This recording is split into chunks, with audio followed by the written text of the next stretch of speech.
Doop, doop, doop. Hey everybody, come on in here.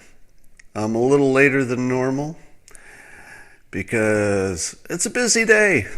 A lot of work to do today, but never too much work to do that I can't share a delicious beverage with all of you. So if you have your delicious beverage, this would be the time for the simultaneous sip. Here we go.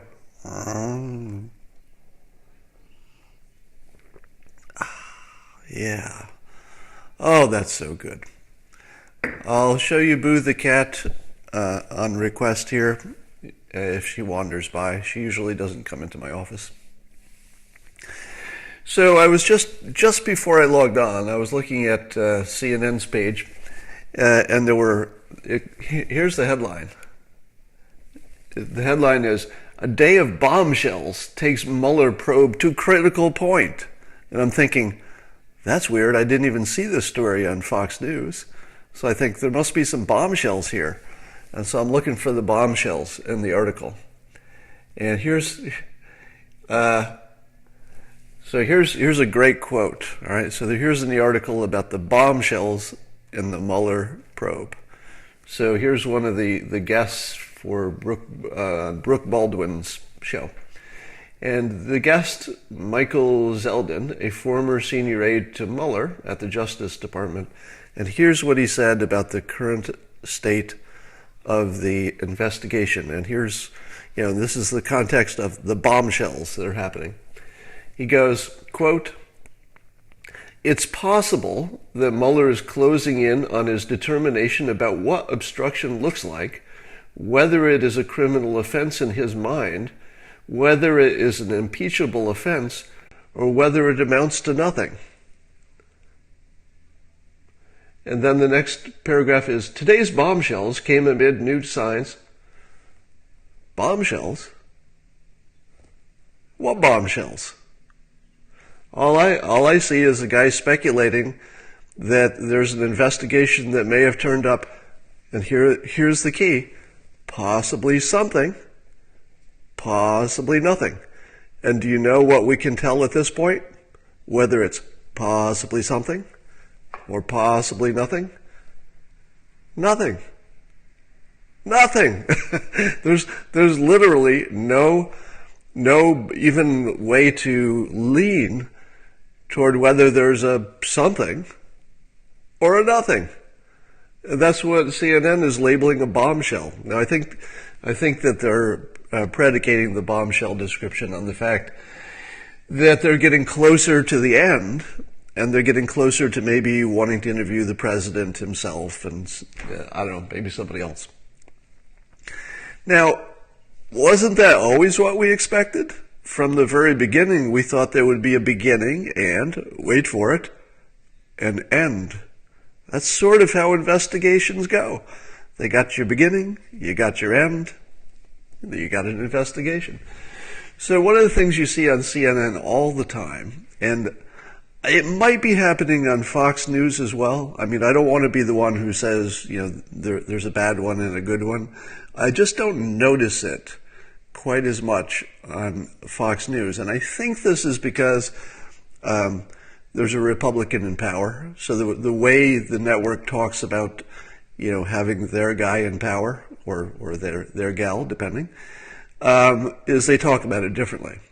So if you're the party that's not in power, and let's say CNN is more of a Democrat-leaning organization, you tend to talk in speculative ways because that makes things sound worse. So let me give you an example of a news story that would be reported on Fox News. They would say this, just as a hypothetical, an alien spaceship landed on Earth. We're waiting to see what that's all about. On CNN, they would report it, an alien spaceship landed on Earth. There's speculation whether President Trump's tweets have caused an alien invasion, or whether they're just here to capture us and take us back to their home planet, or possibly, and we don't know this yet, They might be cannibals who are here to just slowly eat us all.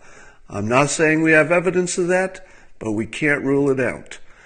All right, but we're pretty sure that when President Trump talks to him, we worry he'll give them the wrong kind of handshake. Instead of grabbing their little hands, he'll grab an antenna because the antenna and the hands look very much alike. Here I'm stealing an idea from Gary Larson, from an old Gary Larson cartoon. He'll shake their antenna, find out that's the worst insult you've ever had in the alien civilization, and they'll say, my God, these are a bunch of antenna-shaking barbarians. Let's wipe out the planet. Now, that reporting would have no facts. It's just a bunch of people speculating that bad things might happen. Because bad things always might happen. You know, we live in a world where there's always some damn bad thing that might happen. But it's not really news. It's not really a bombshell to say that bad things might happen in a world where bad things might happen. There is no news there. Okay, enough on that. You know, if you watch my podcast, that I like to remind you way too often when I get a prediction right. I know it's obnoxious, especially for those just, dipping in and dipping out. But trust me that there's more than self-interest here in doing that. I want you to understand that the persuasion filter predicts, so there are predictions you can make based on the persuasion filter, as I've explained in Win Bigly, for example, my book. And I mention it so that you can keep top of mind how often it's right and how often it's wrong. Now, it's not going to be right every time because prediction doesn't work that way. That would be closer to psychic. But you want to compare it to what other people are doing. So I'll ask you this question for those who've been following for a while. You might remember that quite a while back, I started saying that what's different with President Trump handling a North Korea situation is that when he starts squeezing, he's never going to stop. Because North Korea could always hope, well, they're squeezing again, but we'll say some things, we'll do some things, and then they'll stop. I don't think that's going to happen. I don't think it's ever going to stop. All right, I've started to realize that when people tell me that my video has frozen, that probably these are trolls. I don't know if you figured that out yet, but it doesn't ever really stop. It doesn't freeze. And when you watch the playback, you'll see that there's no freezing. So maybe it did freeze for you on your side, but it's not freezing in general. All right. You all froze. All right, maybe this time it's real. So let me restate that just in case some of you did miss it. I'll be less skeptical and accept that this many people wouldn't say it's frozen unless it did. Okay, I believe you. I believe you it froze. So let me restate that. Remember that I said, I think before anybody ever said this in public, but this is what you can fact check for me. Has anybody heard anybody before I said it say the following: that President Trump would not just talk to China and say, hey, please do something, and then watch as once again they say, yeah, we'll do something with these sanctions, but then nothing really happens? Did I tell you that President Trump would go to war with individual companies, no matter what country they're in? If the individual companies won't obey their own government, or let's just say they're involved in smuggling and perhaps the government doesn't know about it, can't do something about it because of maybe family connections and payoffs or whatever the situation is. It used to be we cared about that. It's like, well, we're not going to go after a Chinese company individually because that would piss off China in general, and we can't risk that. But if you notice that President Trump has played this very cleverly, he has created a situation in which he can and is The news today is he's targeted a number of more individuals and companies and tankers, which are really just companies. Yeah, I believe I'm the first person who said that. Now, the reason he set that up so he could do that, or the way he did that, is that he formed a personal relationship based on both respect and chemistry with China's leader, Xi. Once he had set up that I respect you personally, I respect China, and you have absolutely the first choice to do something about this problem, but do understand the problem will be solved. You can be part of it, and you get first choice. First chance. Hands off. China, go solve that problem. Okay, you tried. I'll tweet about it. China, you're awesome. I respect your leadership. I know you're trying. I know your head's in the right place. Try again. Do what you will. Okay, it didn't work again. Twice. Let me try again. China, it's not working. The sanctions aren't tight enough. You've got first choice 3 times in a row.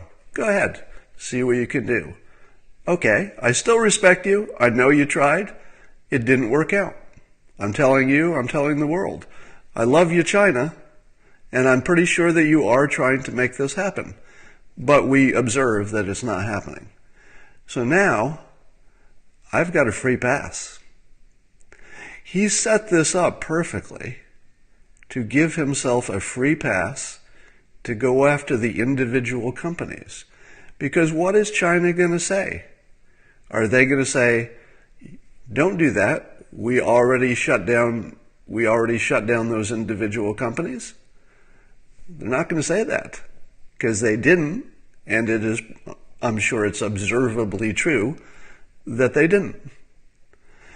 So they either have to admit they're powerless over their own corporations, which they can't really do, or they have to let us take care of it, which also probably solves their problem. It's not their first choice to have the United States target a Chinese-based company. They don't want that. But they also don't want to say they can't control their own companies. They don't want to say they're violating, the UN sanctions. They don't want to say they're not playing nice with the United States, because that's going to trigger trade wars and God knows what. So what the hell are they going to do? They're going to let the United States target Chinese companies. They're not going to like it. They're really not going to like it. But it's way better than the alternative. And we did get to this place through a path of mutual respect. Now compare that to every ineffective thing that has ever happened before under any other presidency. Do you remember when we used to say, gosh, China can't push too hard because of all the potential refugees? They'll have a big refugee problem. Well, guess what? Not our problem. If China doesn't want a refugee problem, they could probably do something about it. But it's very much not our problem. Right? And I know they don't want the United States on their doorstep, and we don't want to be there, which would be way worse to them than refugees. And I think the refugee problem is probably overstated. And let's drink to President Trump creating a situation which for the first time will create eventually enough squeezing on the North Korean economy that because they've made the huge critical mistake, let's take a toast here first. Simultaneous sip.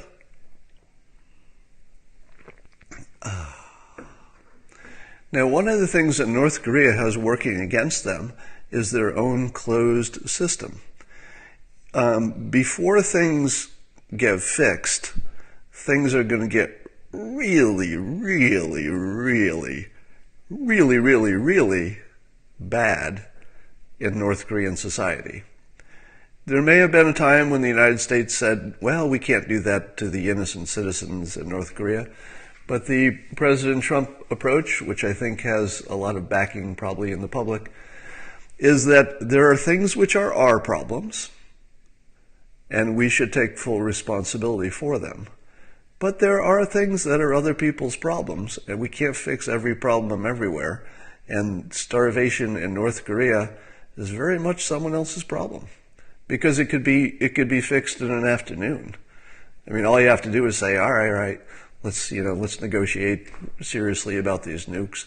Now, they do need some kind of guarantee that they don't turn into Libya or Iraq, where we promise we'll leave you alone, and then that doesn't happen. So I think we need to do something like declaring them Switzerland at the east, having the big powers guarantee their sovereignty in some kind of a multinational way.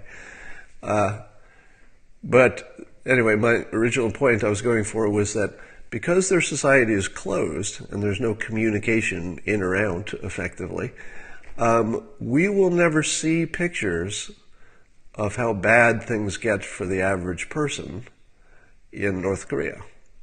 Because if we did, it would probably affect our national will to keep squeezing. Because your human instinct not to be terrible people would kick in if you saw actual pictures and detailed reports of deprivation and hardship in North Korea. And I certainly don't wish that upon any North Koreans. I don't want to mistakenly act like I'm happy about that because I act like I'm in a good mood. I'm definitely not happy about it. But I also prefer it to the alternative. And the alternative is a nuclear North Korea. And they have an option. They just have to give up some things, or the leadership has to give up a little bit of security as they see it, which means their nuclear weapons, in return for their country being able to eat. And it isn't our problem. And we will never see the pictures. And if we did, we probably would pull up. We'd probably have to back off. But we never will. So we're using their own closed society against them, very much the way the president used the similar situation with ISIS. Did you notice that there were almost no war pictures coming out of the last year of ISIS fighting? There were no, embedded reporters showing actual battle situations. That's not a coincidence, because we had to do some ugly things to get where we are, and you don't get to do the ugly things until you get the photographers out of there. That's just the only way it's going to work. All right, so you would all agree that prediction that we would go against companies and individuals in a way we never had before is now our battle plan. That's actually the strategy, and that would not have been possible without the highly skilled positioning that President Trump put in place so deftly that it's pretty damn impressive. All right? It couldn't have happened without the table setting that he did. How much do you see him getting the credit for that? I don't, because it's a little bit subtle. You have to kind of see the big picture, or else none of it makes sense in isolation. All right, let's talk about the secret society, my other topic. We're seeing more reporting about the so-called secret society of FBI leadership, and now there's an insider who's saying, some kind of a whistleblower saying, yes, there was indeed a secret society that would meet off-site to talk about FBI, to talk about stuff. We don't know what they were talking about. I'm going to double down on my prediction that while it is undoubtedly true that there was some organization, sub-organization, organization might be too strong a term, there was a group of people who called themselves the secret society. Now, my guess is there are probably people all over the place who call themselves secret societies because it's a funny thing to call yourself. I'm going to say that the secret society existed, but that it was not, that did not have a a genuine intention of overthrowing the government. Because if they did, they would have done a lot better job of telling people, hey, don't text the words secret society on company equipment. Right? The very fact that we found this in a normal text message by people who would know not to put that sort of thing in a normal text message sort of tells me, yeah, it may have been a bunch of people who got together and whine about the state of things. They may have got together to talk about any number of things, but I don't think they were actually literally plotting an overthrow. We'll see. So that's my prediction. And I could be wrong about that. I could be wrong about any of my predictions, of course, and we'll know at some point whether I am. All right.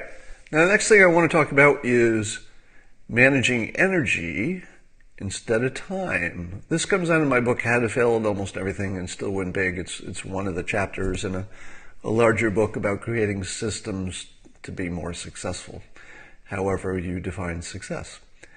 And one of the things I talked about that people enjoyed and found useful is the notion that you should try to the degree that you can build flexibility into your life. And I know that's hard if you've got family and job, and it's hard to find time to do anything. But to the extent that you can, you want to move toward a situation where you manage your life to your energy states instead of whether you have time. Now, an example of that is that when I do my cartooning, I do it first thing in the morning as soon as I get up, because that's when my creative energy is at its maximum. I usually exercise around noon, not today apparently, because that's when my physical body feels pretty good. And this is just individual to me. Everybody has their own preferences and biology here. But my brain isn't working so well in the afternoon. I'm not really creative in the afternoon. And oh, look who just stopped by. She's been much friendlier since she disappeared for a day, and now she misses me. So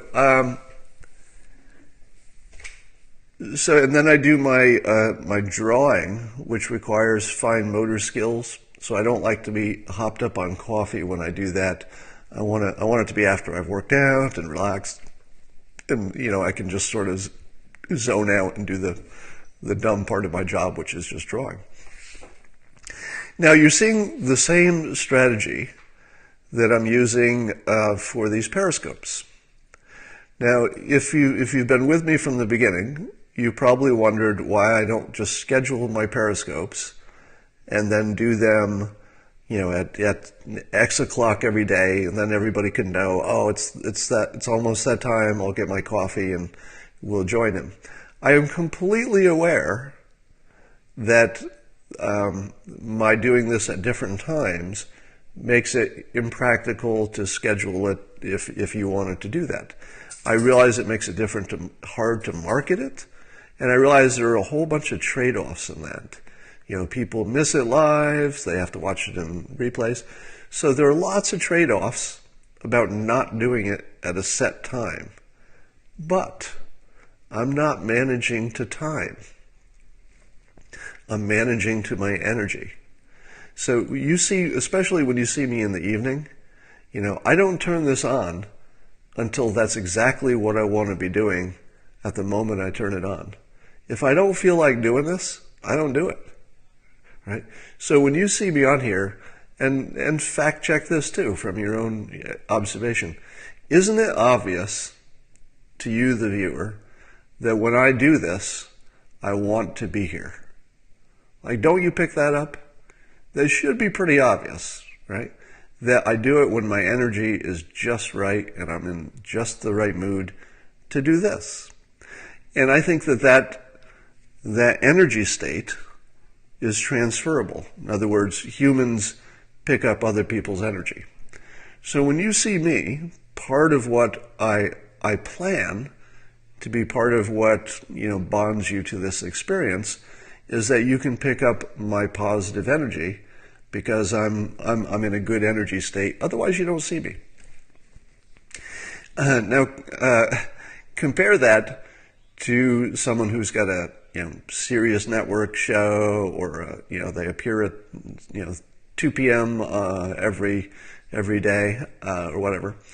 Those people are going to do their show, and they're going to do a certain amount of content, whether they feel like it or not, whether there's anything interesting in the news or not. And so the average that they can produce by managing to time instead of energy should be a much lower average quality than, in theory, I could produce just by doing it when my energy is right and when the situation is right. And then the other thing I do is that I never manage to an end point. So if I start these and they go 5 minutes, that's just what it is. And if it goes an hour, that's because I had the energy to do it. I would never go an hour unless I felt the energy all the way through. And you've seen me somewhat abruptly end one of these. I'm talking, and then suddenly I'm like, well, that's enough, gotta go. Usually I don't have to go, right? Obviously I have to do other things in my life. But when I end, it's because I felt a dip in my energy. And this is just one more of many, many instances in which if you manage to your energy instead of managing to your time available, you can get a superior result. All right. So look for ways to get flexibility in your schedule in the long term. Most of us can't do this in the short term. But if you're moving toward a situation where in your job, your career, you're learning to free up your time, or to move it so that your energy states match the tasks you need to do, you're going to perform far, far better.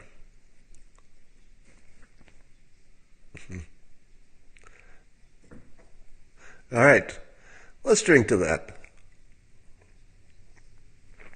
Somebody asked me, how much sleep do I get? The answer is, and that's actually the perfect question because it dovetails with this topic, so thank you for the question. The question is, how much sleep do I get? Everybody needs different amounts of sleep. I used to use an alarm clock, but now I don't. I wake up when I want to get up. Now, I'm a natural morning person, so quite often I'll wake up at 4 in the morning. I've had maybe 5 hours sleep. That's typical. And I look at my phone to see the time, and it's 4 in the morning, and I ask myself, how do I feel? And sometimes I really want to get up. Most times, actually. 4 in the morning I just love that time of day. So if I can get up and I've got the energy, I'm like, all right, 4 o'clock's my wake up time today. Today I slept the longest I can ever remember sleeping this year. I think I slept a full 8 hours last night. Now, I'm still adjusting from a time change the other day. Your time change it's a 48-hour, mind frick.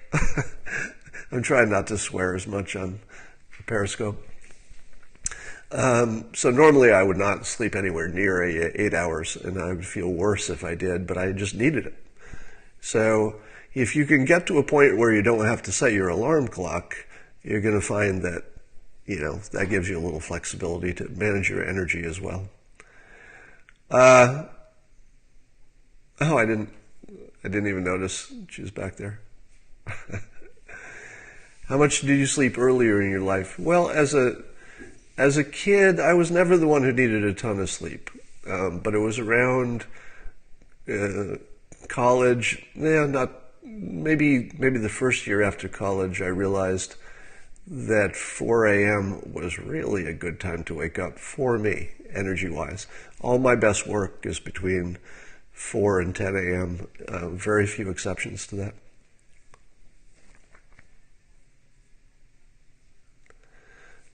I don't do naps too often because they make me groggy. I would only do a nap if I just couldn't get through the rest of the day without it. When I was depressed in college, how much did I sleep? I wasn't depressed in college. You may be thinking of something I said about college. College, I was were my best, in terms of just life enjoyment. College was a high point. Do you drink alcohol? I do not. Alcohol is poison. If alcohol did not have a history, there's no way it would be legal. Right? It's only legal for historical reasons. Marijuana, on the other hand, is medicinal, and it's medicinal in such a wide variety of ways. Somebody once said, I don't know who it is, I wish I could quote them properly, but they said that if we didn't have a history with marijuana being a problematic, drug and classify it as a drug, it might be just normally recommended for everybody. I mean, it has such a wide variety of benefits from everybody's different. So don't take any medical advice from cartoonists. So I'm talking in general. You specifically should not do anything you hear from this podcast. But let me talk generally. People who smoke marijuana regularly have better lung function than those who don't. Better, according to studies. It fixes my asthma, but don't take it for asthma, because if you have the wrong kind of asthma, it could kill you. All right? Apparently I don't. It fixes my allergies. It fixes my ability to sleep whenever I want, my blood pressure, everything. It fixes my my ability to exercise, my ability to manage my energy, just all kinds of stuff. It's pretty magical. I couldn't say that stuff until it became, recreationally legal in lots of places, but now I'm willing to say it. Oh, do you smoke it or vape it? Vaping doesn't work. I don't know why. Vaping, I think, removes enough of the related chemistry, stuff related to the THC. It gives you, it's entirely wrong. I don't know. Vaping just doesn't do anything but make me tired.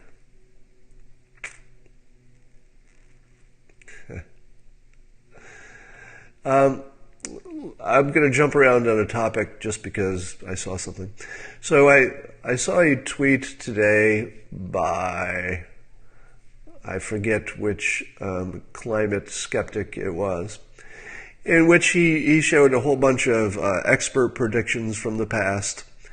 And he said essentially, in 1952, the experts said these glaciers would melt by this date, and they didn't. And then later, a decade later, they said the glaciers would melt by this date, but they didn't.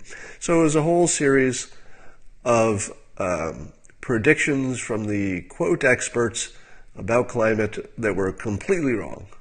And now the experts are once again saying, well, by 2050, those glaciers will certainly be gone.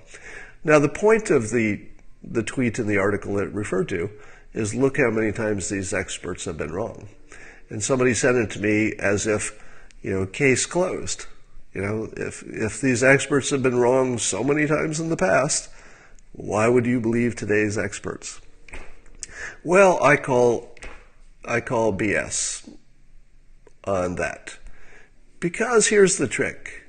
With climate science, if you hear a really good argument from one side, the credibility you should assign to it, no matter who it is, whether it's the experts, collectively, or the skeptics, individually or collectively, regardless of which one you're looking at, if you're looking at their argument in isolation without the critics at the same time, detailing where they think it's wrong, if you're only seeing one side, it's really convincing.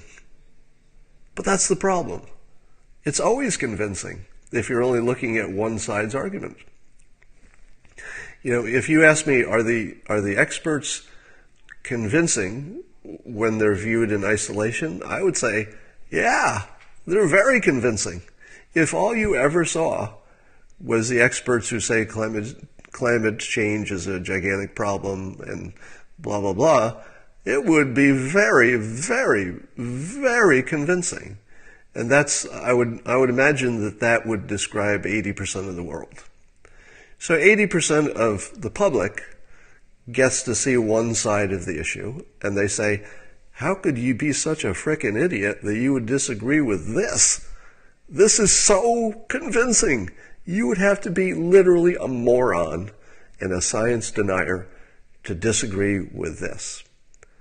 Then you go over and listen to the climate skeptics. And they say, well, how about this, this, and this, and this? And how about that time they were wrong? And how about the time they, changed their measurements? And how about the time this? And when they're done with you, if you've not heard in a while from the experts, you're only listening to this silo of information, it's really, really convincing. Super convincing. Just as convincing as the other side.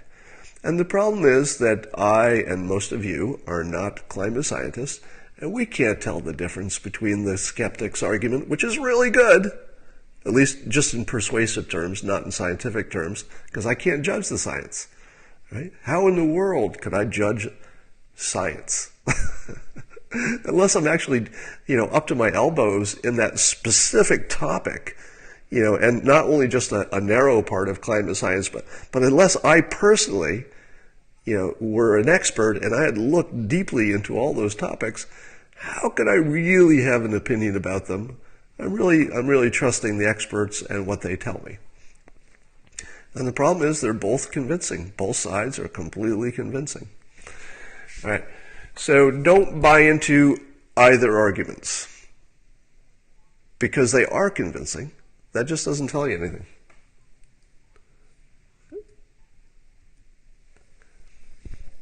Why do I hear some noise somewhere? I'm not sure where that's coming from. So whoever's saying that global warming is a total farce, if you have, let me give you one key to knowing if your opinion is rational or if your opinion is irrational. All right. That much I can tell you for sure. All right. Let me give you an example of a rational opinion versus an irrational opinion when it comes to climate science. Here's a rational opinion. I'm not a scientist. I've seen the skeptics' argument. I've seen the experts' argument. I can't tell the difference. I can count, and I can see that there are more experts on the pro-climate science, is a problem side. But I've also seen cases in history where things were wrong, especially when money was involved, as it is. So a rational opinion would be, I can't tell the difference. I just can't tell. Here's what an irrational opinion looks like, and there are two forms of it. One irrational opinion is, there is definitely a big problem and we're going to have to spend $1 trillion to fix it. That is irrational if you are not a scientist. The other irrational opinion is, there is definitely not a problem and we definitely don't need to fix it because it's definitely a hoax. That is irrational if you're not a scientist, because you don't know. You just know that you read an argument and you were convinced by it. Let me tie this back to something that people say about President Trump, in the rumor way. What the craziest thing that I've heard about as a criticism of President Trump, and I know you've heard this, right? People say he believes he's influenced by the last thing he heard. Have you heard that? People say President Trump, he's not a thinker. He's just influenced by the last person he talks to. Does that strike you as there's something wrong with that? If you feel like that's not quite passing the sniff test, let me tell you why. If you're going to talk to a number of people, and you assume the president talks to a variety of people about any major issue, who are the two most influential people, and of, let's say, 5 people you talk to? We'll just keep it simple.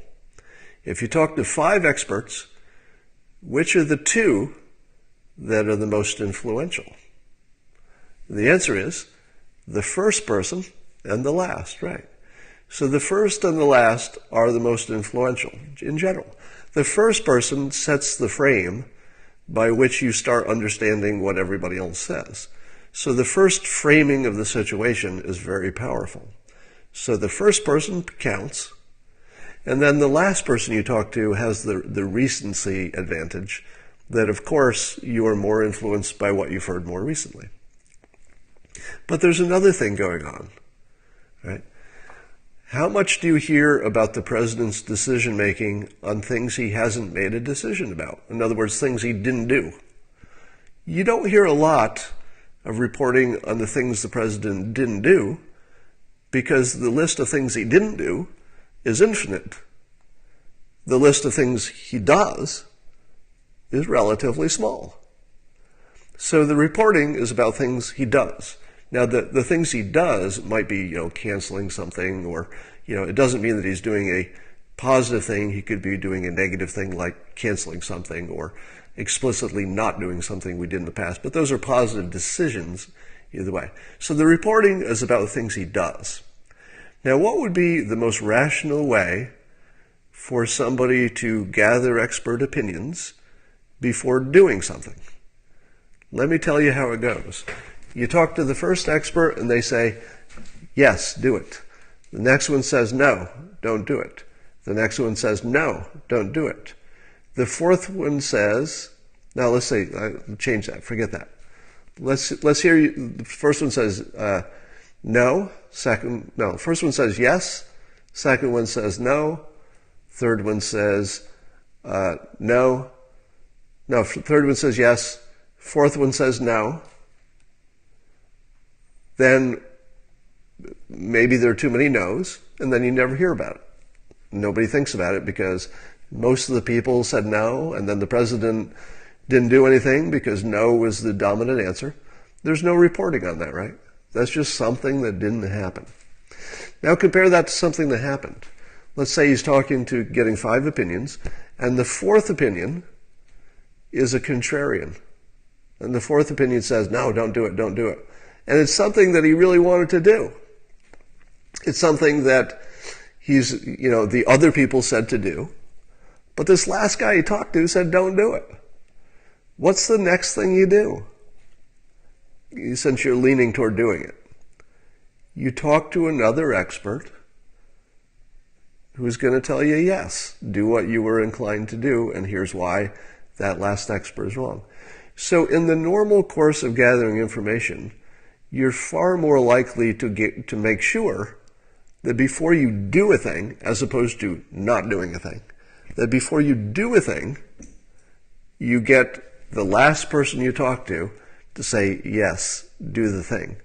Because if the last person you talk to says, don't do the thing, and you listen to him, nobody reports on it. It's just something that didn't happen. So there's, I'm oversimplifying a great deal, but the point is that in the natural course of decision making, you should expect that the last person you talk to is the person who agrees with what you do. Because if the last person you talk to doesn't agree with it, you're going to ask another person to fact check the person who said no. And if people agree no, well, then there's no conversation. It's just something you didn't do. All right.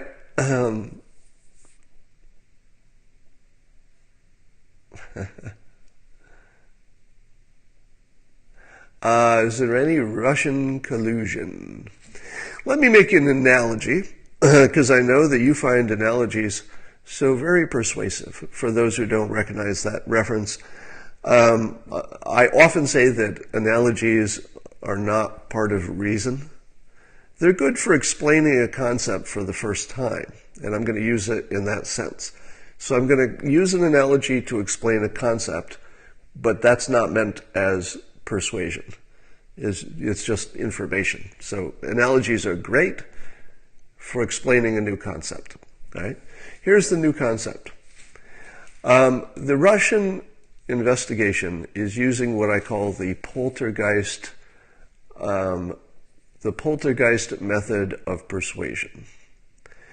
Here's what I mean. If you go through your normal day and you find there's a sock missing and your glasses are not where you left them and you can't find your keys and there's something that fell off a counter, you're going to think, well, the cat probably left it.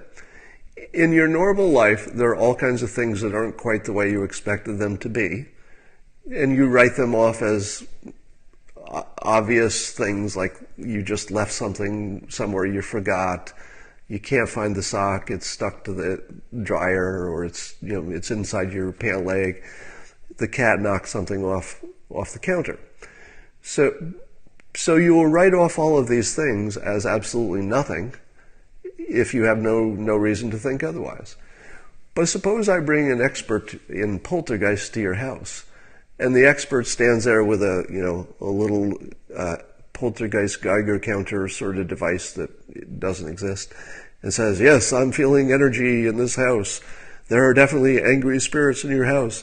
It is the poltergeist. The poltergeist are all over your house. They're causing mischief with your socks and with your possessions." The day after you hear that, everything that happens in your house that isn't exactly the way you expected it goes from being completely ordinary to, oh my God, it's the poltergeist. It's the poltergeist. So once the frame has been set, confirmation bias kicks in, and all you can see is the poltergeist. It's the same technique that a prosecutor would use on somebody who the prosecutor thought was guilty, but maybe in fact is innocent. So the prosecutor is going to say, well, if he's innocent, explain this. And you probably could explain it. And in fact, the defense will explain it as just a normal thing that's explained by normal purposes. And then the prosecutor says, yeah, well, one thing you could explain, but explain this and this and this and this and this.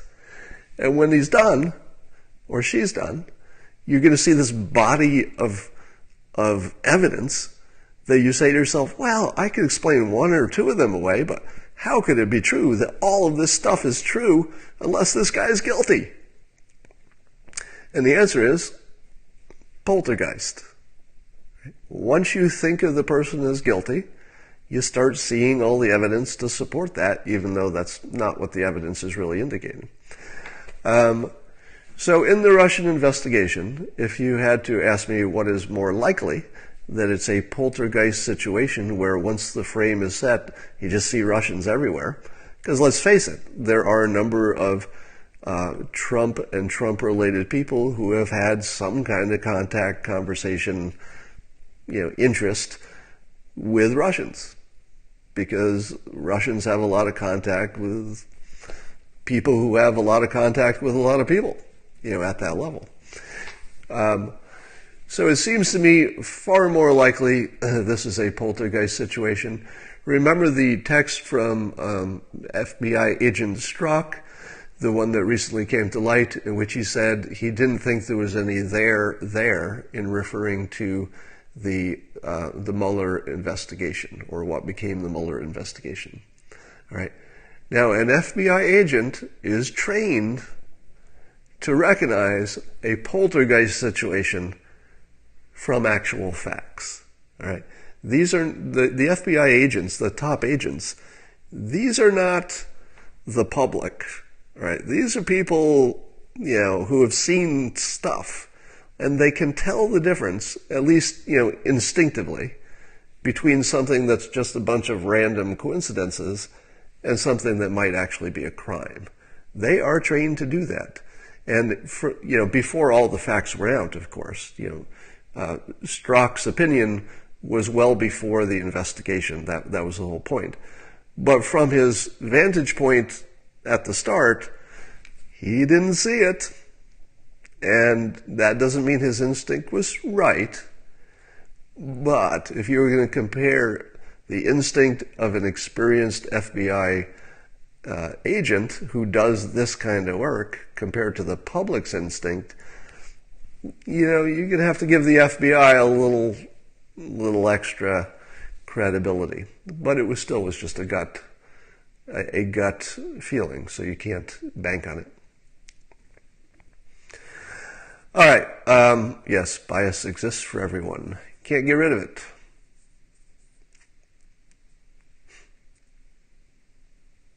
Um,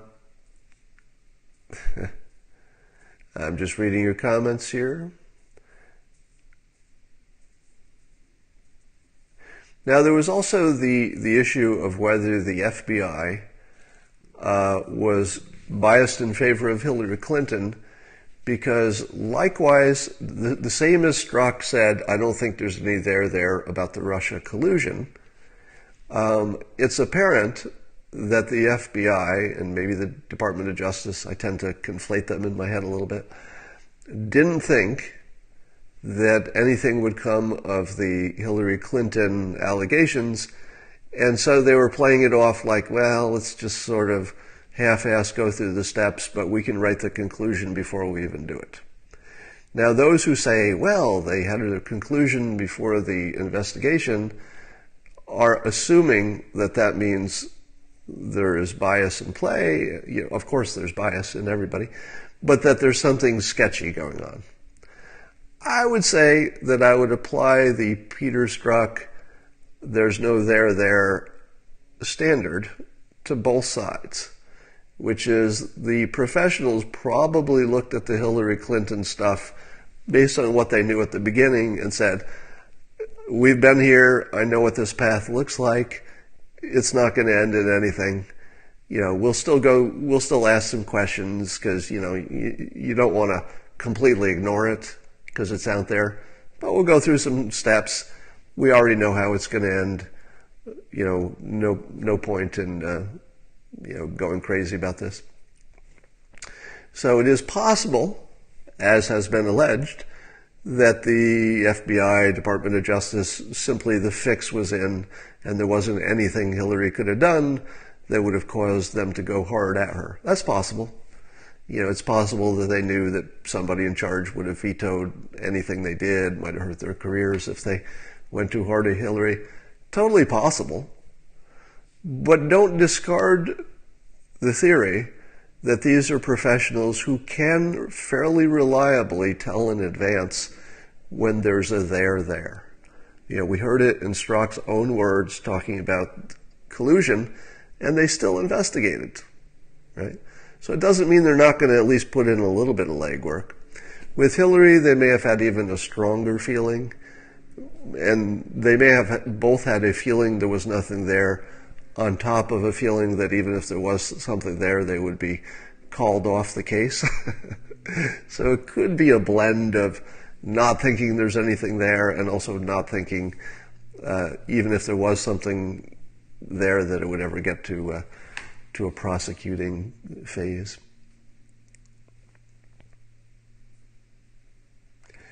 There was something there with Hillary, people say. I don't know what you're referring to. There are allegations. You know, there's something there in terms of the email server was left, that it looks like a crime was committed on the email server. But keep in mind that people at her level, for that kind of mistake, it's probably kind of rare that she would be prosecuted for that. And if they knew that, you could imagine that they just sort of phoned it in.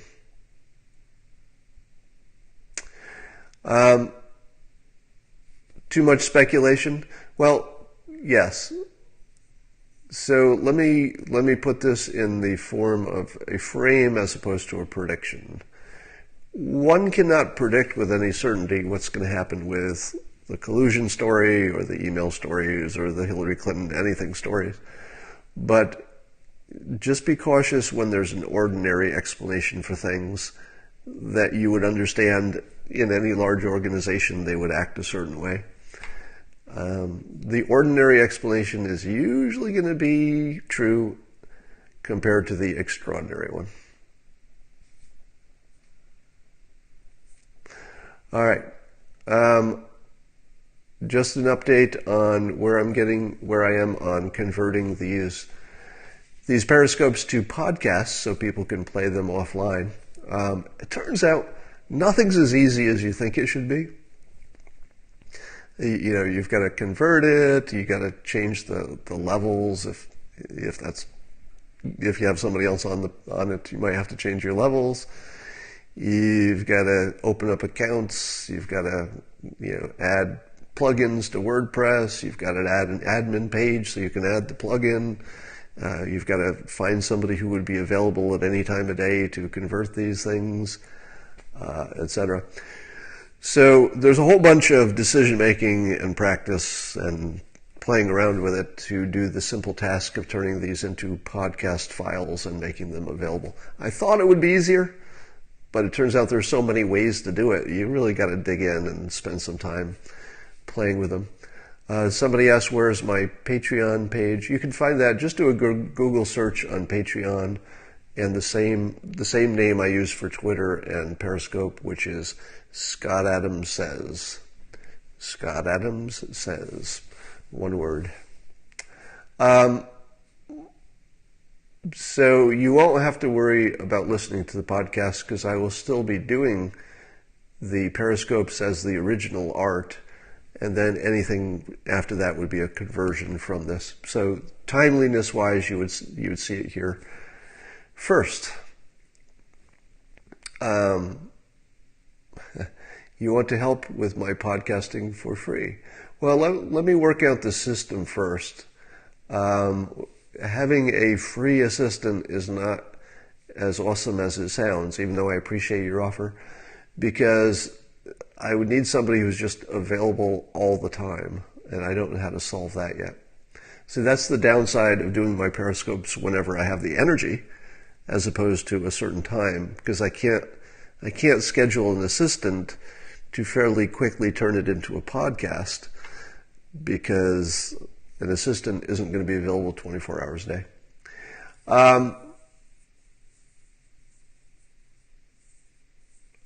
Somebody's saying, I bet most of it can be automated. Well, that's what I'm doing a dive into. Most of it can't be automated because there's a part where you have to fill in titles and add tags, and I'm pretty sure there's no way to do that in an automated way because that's sort of an editing, decision-making process. Yeah, and if it has a lag of one day, it's not going to be nearly as good, because you saw that I'm talking about headlines that are 45 minutes fresh. I'm front-running the opinion on the major networks, and I can't do that if I wait a day.